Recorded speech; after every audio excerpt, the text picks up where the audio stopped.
Tak for invitationen til at komme her til Løgstør i dag, hvor vi skal ind i en fodboldgolfbane.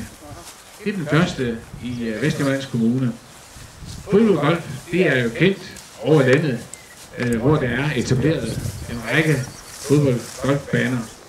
Og her er så taget et privat initiativ.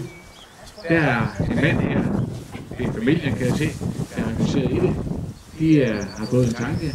Visionerne, de bliver ført ud, og der bliver sat ord og handling, fysisk handling, på de visioner og tanker, som de havde omkring en fodboldgolfbane.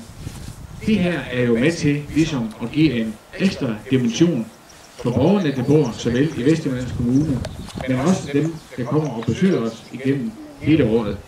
Og jeg synes, det her, det er fantastisk, at I tager sådan et initiativ og siger, jamen det her, det skal vi også have i Vesthimmerlands Kommune. Nu er det svært at spå om, hvor stor, kan man sige, en attraktion det bliver, men vi så jo dengang, at den almindelige golfspil, at det kom til Danmark, der har det været den hurtigst voksende sport, siden vi er jo ikke 10 år siden fodbold sammen med.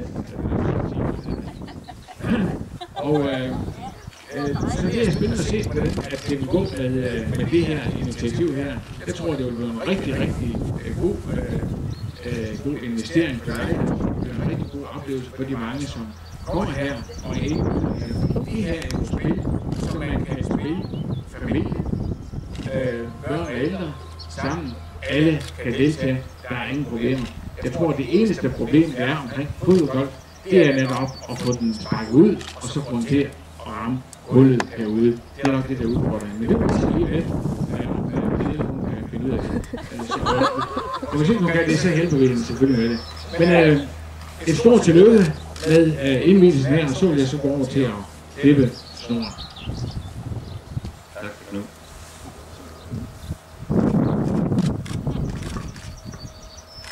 Går langsomt nok.